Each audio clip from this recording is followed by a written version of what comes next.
Felix was grateful for the silence. It was not that he feared her confessing no combat experience, for he knew that already, and knew what to say upon hearing it. And if she went further, if she told him she was nervous and uncertain, he would know what to say, even if she went so far as to tell him, outright, how scared she was. He could handle it. He had heard it before from many others. He knew the non-committal mouthings that were required from him in reply, and he could give them to her as easily as he had given them to everyone else. But if she went further still, if she took that next step, he was lost. If she asked him to help her, he hated it when they asked him that. He hated it because he always said he would. What else could he tell them? What else was there to do but say, "Yes, I'll help you"? What else was there to do but lie? For this was Banshee, and the ants were coming for them as they always came. And there would be too many, as there always were, and they would come so quickly. Too quickly. It would all happen too damn fast for anyone to help anyone else, or even think of anything but the horror of it, and the desperate, all-consuming need to escape it. And even if someone wanted to help her, wanted her safety so much that he would turn his back on the rampaging slaughter, would open himself to it for her sake. Even if someone cared that much, even if he cared that much, even if he did, the engine did not. Showen stopped just before they reached the crowd and stuck out her hand. "My name's Canada, by the way. So, since we're going to be spending a lot of time together, we might as well introduce ourselves. Canada Showen." He took her armored hand in his. "Felix." "Just Felix?" she asked. "No other name?" Not anymore, he thought, but said only, "Just Felix." "Oh," she said, still gripping his hand as though she wanted to say something else, but didn't know what. "Oh," she said again, dropping his hand a moment later. Felix said nothing either, though he knew what he wanted to say. Knew damned well. "I can't help you," he wanted to say. But he didn't. He never did. Everyone seemed to know Showen, many by her first name. Dozens of voices called out to her when they arrived in front of the bunker. Several of the people wearing the bright orange pea suits, engineers, it turned out, dropped what they were doing and rushed over to her, blurting out progress reports and enthusiasm. It didn't seem to Felix that they felt the need to inform her, so much as they seemed to need someone to share their excitement. Showen was eager to do that, recognizing each and every one of them on sight and, more importantly, understanding the significance of each breathless announcement. She tried, at first, to keep him up with it all. He was introduced to far too many strangers in the first several seconds. He had little hope of recalling even a third of their names, and no hope whatsoever of understanding their individual functions. After a few moments, he gave up, turning away from Showen and Co., and simply staring at the bewildering chaos of construction. Showen barely noticed his absence, becoming caught up in the momentum almost at once. Within seconds, Felix noted absently, no trace of her earlier uncertainty remained. But he paid little attention to her group. The sheer spectacle of the rising fort enthralled him. There were at least 3 other wall builders that he could see from where he stood, all in use. The corners of the walls had already been erected in place and atop them. More orange suits swarmed about, installing what Felix recognized as blazer cannon. Another team of engineers were working on the walls themselves. Half of them worked their way along the top of the wall, behind the machine, carving an indented walkway. The other half worked along the bottom of the walls, running power leads for the cannon and what appeared to be a huge command platform erected entirely of plastiform just behind the midpoint of the main wall. The platform had room for 50 people, bulky warrior suits and all, with 3 separate stairways to get them up there, and a broad, thick, open-air roof to shelter them. Another platform, this one only a meter tall, had been built in the center of the compound. It was circular, perhaps 5 meters in diameter, and bisected in the middle by a small wall of its own. 2 separate transit cones shimmered faintly on either side of the wall, from which figures were being constantly dropped and retrieved, respectively. Also in the compound proper were several plastiform cubes, geometrically aligned, in which were placed a wide variety of equipment. Felix recognized a great deal of it. The Kangren cells, the emergency all-size P-size, the extra blaze rifles, the spare parts for the cannon, some tools. But that left a vast array of paraphernalia Felix had never seen before. He couldn't even guess their purposes. Felix glanced at the dial of his drop timer glowing faintly beneath his hollows. He was surprised to see he was less than 2 hours into the drop. Less than 2 hours since he and the other members of the forward group had touched down at dawn. During that time, he had managed to find the dorm, chart much of the maze of dunes protecting it, scout for, find, and fight an ant, and return with Showen at his side. A busy enough morning, to be sure. But nothing, he thought, next to this. He watched as the engineers connected a cannon-bearing corner from each side with simultaneous arrivals of twin wallmakers. Amazing. Less than 2 hours ago, there had been nothing here at all. And now, a walled fort was all but finished, would be finished, in fact, in moments, before his very eyes. All told, there were at least 1,000 figures present, and, except for the group of some 200 warriors formed up to one side, all were busily working engineers. They were like parts of a single elaborate machine, he thought, gazing at the teeming orange multitudes. Or ants, he muttered, building a hive. The excited babble of engineers surrounding Showen had been replaced by an excited babble of brass, their warrior suits boldly displaying the marks and colorings of their exalted ranks. Felix counted 2 full colonels and a major in the pack before Showen turned to him and spoke. "How long," she wanted to know, "before that ant warmed up enough to fight, would you say?" Felix considered a moment. 3 to 4 minutes after sighting. The row of brass nodded at this in unison. Showen continued. "Any idea how long it had been above ground?" Felix shook his head. "None." The row nodded at this as well. One of the colonels spoke up. "That's about right, isn't it? That checks." "Right," said the others, more or less in sync. Showen turned back to them. "It looks good to me, Ali.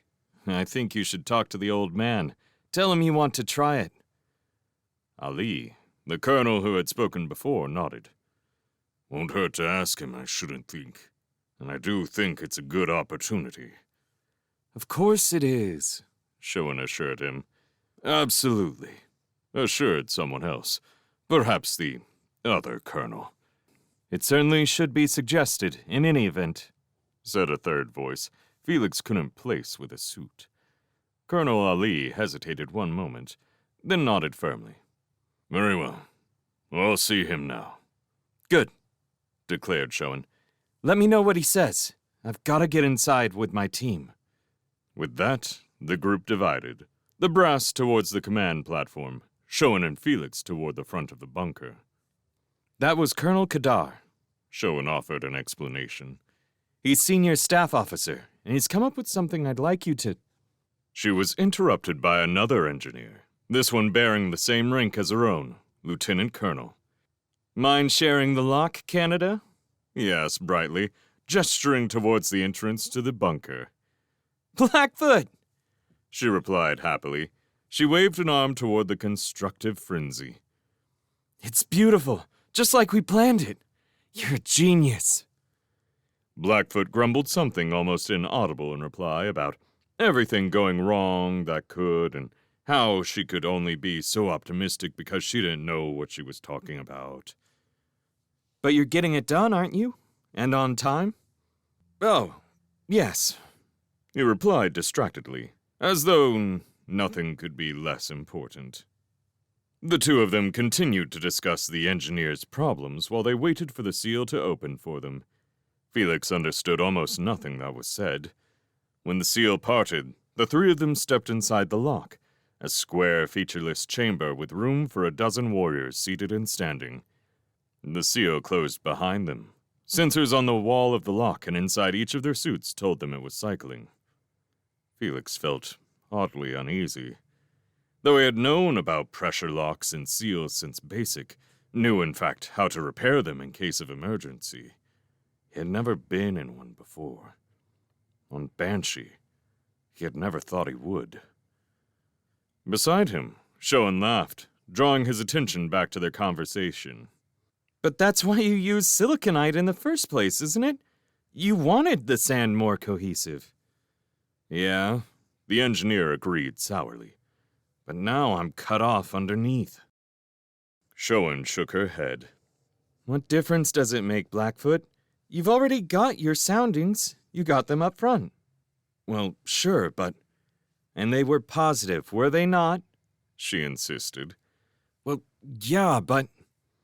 But nothing. Blackfoot, you're a hopeless warrior like every other engineer. If soundings showed a firm foundation before the siliconite, what makes you think it'd be any different now? My God, the stuff can only make it firmer, and you know it. She laughed again. Only you would sound now, anyway. He laughed. Maybe you're right. Still, I wish I hadn't used the 18. Maybe 15. Then I'd still be able to get at least an echo reading of the formations. But this damn 18 cuts off everything we... The opening of the inner seal interrupted the engineer. The three of them stepped through the gap into the bunker itself. Blackfoot left them at once on his own errands, with an over-the-shoulder wave meant for them both. Felix managed a small wave in return before hurrying to catch up with Shoen, already heading off in the opposite direction past a long line of people waiting to get out. Shoen turned around only once, to see that Felix was in step behind her. Stay close, she cautioned. You could get lost in here. Felix believed her. Though clearly marked, the sheer number of passages was disconcerting. He figured it would take most of a Banshee day to see every nook and cranny, even if someone wanted to stay in there that long, which Felix most certainly did not. He hated the place, had hated it from almost the first moment. He hated it because it was a lie. He and Shoen moved to the side of the corridor to make room for a man coming down the other way. Felix knew it was a man, because he wore nothing more than a jumpsuit. Just that. No armor, no pea suit, nothing. And, really, there was no need to. The bunker was pressurized, it had air, it had heat, it had walls 3 meters thick built into it, not to mention the one surrounding it on the outside, with its half-dozen blazer cannon and 200 warriors to man them. Inside such protection, why shouldn't a man feel protected? Why shouldn't he feel safe? Just because this is Banshee, he told himself angrily, it's not enough. The bunker exists, after all. It's here, and strong, and there is nothing careless about using it. There is no reason at all to feel something will happen the instant the suit pops open. Popping it open is no signal. It will not bring ants. I will not die.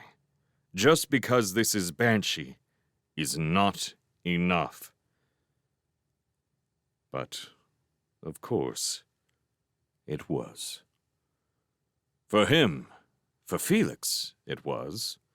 Each new sight of an unsuited person chilled something deep within him, and he couldn't avoid the sense of the lie, nearby and malevolent and poised.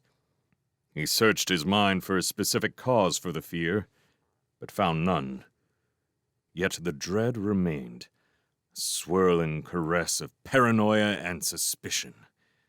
He felt lured. Shoen led them, at last, to their destination, A door without a handle marked simply Ant Lab at the end of a short hallway. Past this was a small alcove bearing jumpsuits and armor brackets on opposite walls.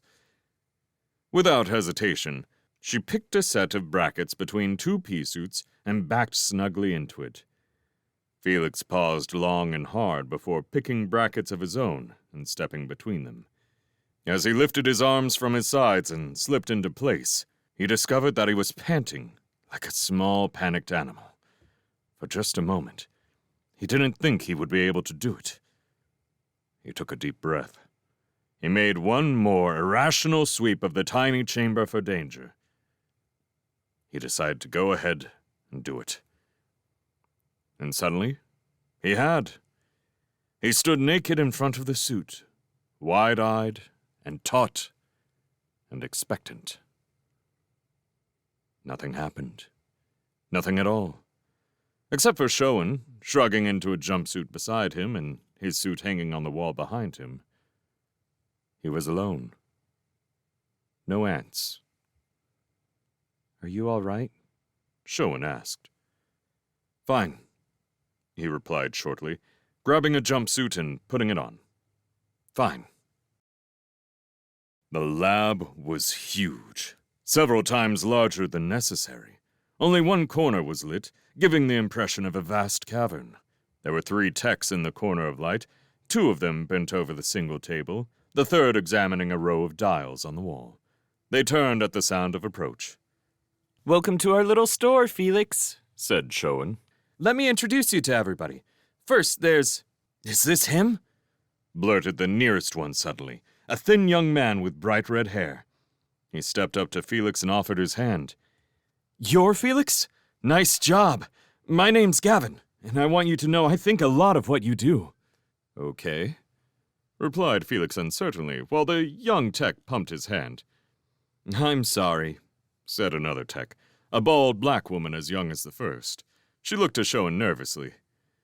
I'm sorry, she said again. I told him what we saw, him fighting the ant like that.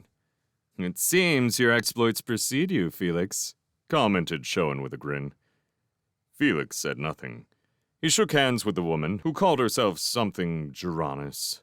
The third tech, equally young, stepped forward last, shaking Felix's hand with slow deliberation while gravely insisting that nothing he could ever accomplish in a lab would mean as much as what Felix did with every drop. Felix didn't catch his name. The introductions completed, the questions began at once. I bet you've seen a lot of combat, huh? Asked Geranus. What's it like? Have you? Gavin wanted to know. Have you seen a lot of combat? Felix shrugged. Some. Tell us about it. Blurted at least 2 of them in ragged unison. Yeah, what's it like? Is it scary? Are you scared? Is it hard to kill an ant? What does it feel like to kill one? What was it like the first time? Felix stared, unbelieving, at their faces, eager, excited, admiring. Those faces had nothing to do with Banshee, and nothing to do with him, and he could not imagine why they didn't know it immediately. Were they blind? Stupid? Felix's expression dawned, belatedly, on Showen. She hurried to rescue him. Enough, she barked, clapping her hands for silence. He's here to see the lab, damn it. Shut up and show it to him. We're on a tight schedule. Meekly, they obeyed. There wasn't much to see. 4 pressurized vats, tools and trays for dissection, some specimen jars. The explanation for each was lost completely, in the style of the questions, and the sound of 3 voices at once. Showen was quicker to rescue the second time. She gave him, in seconds, the only 2 pieces of information he actually needed to have. When you blaze the spine, make sure you get a section as long as your forearm, she said. And when you bring it back, put it in there, she added, pointing to a slot on the largest vat. Is that it? He asked. That's it, she assured him and led him outside to safety. The techs were still wishing them luck as they hit the door.